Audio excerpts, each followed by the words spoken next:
Halo, selamat pagi anak ibu. Bagaimana kabarnya hari ini?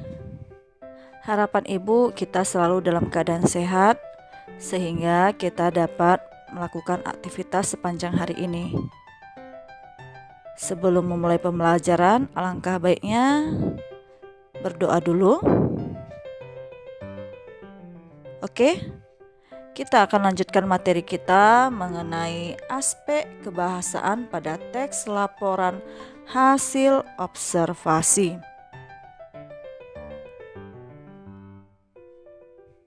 Setiap jenis teks memiliki ciri kebahasaan yang khas.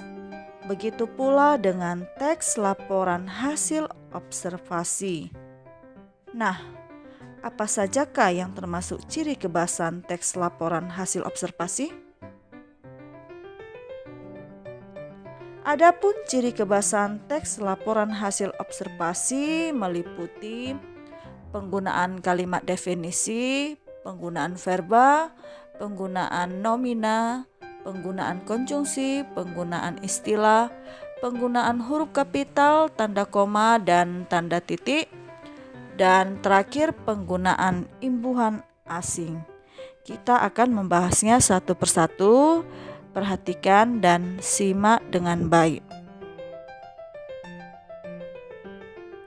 Yang pertama, penggunaan kalimat definisi.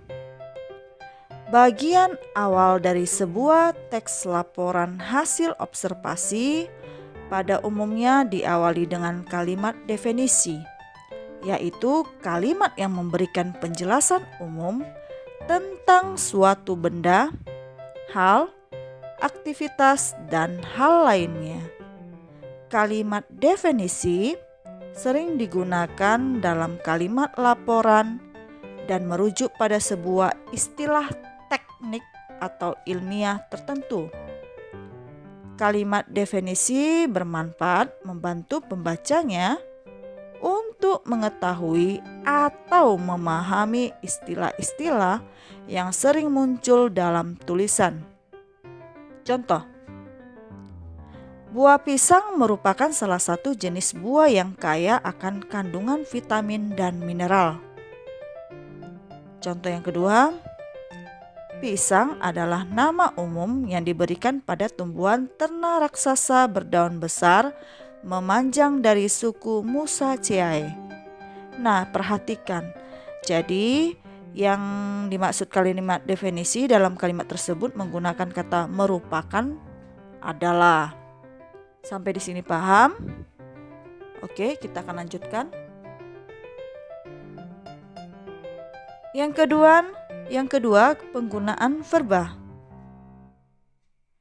Verba atau kata kerja adalah kelas kata yang menyatakan suatu tindakan, keberadaan, pengalaman, atau pengertian dinamis lainnya.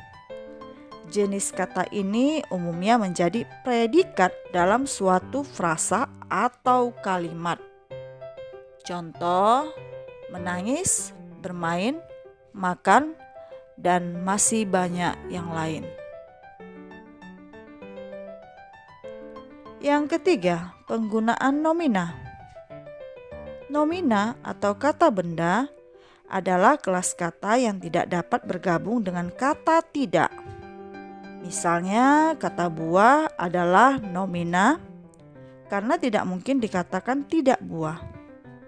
Nomina biasanya berfungsi sebagai subjek atau objek dari klausa. Nomina dapat dilihat dari 3 segi, yaitu semantis, sintaksis, dan bentuk. Dari segi semantis, nomina adalah kata yang merujuk pada nama seseorang, tempat, atau semua benda dan segala yang dibendakan. Misalnya, kata komodo, sampah, bulan, dan pisang. Kata benda dibedakan menjadi 2, yaitu kata benda konkret dan kata benda abstrak. Kata benda konkret adalah kata yang dapat dikenal dengan panca indera, misalnya buku, serta kata benda abstrak untuk benda yang menyatakan hal yang hanya dapat dikenal dengan pikiran. Misalnya ilmu. Jadi, dalam sehari-hari, hal umum, contoh kata benda seperti meja, hewan, kue, pantai, dan lain-lain. Yang keempat, penggunaan konjungsi. Konjungsi atau kata sambung adalah kata tugas yang menghubungkan dua satuan bahasa yang sederajat. Misalnya, kata dengan kata, frasa dengan frasa, atau klausa dengan klausa. Konjungsi tidak dihubungkan dengan objek dan tidak menerangkan kata. Konjungsi hanya menghubungkan kata-kata, kalimat, dan sebagainya. Contoh konjungsi: dan, atau, tetapi, ketika, supaya, oleh, karena, sehingga, dan lain-lain.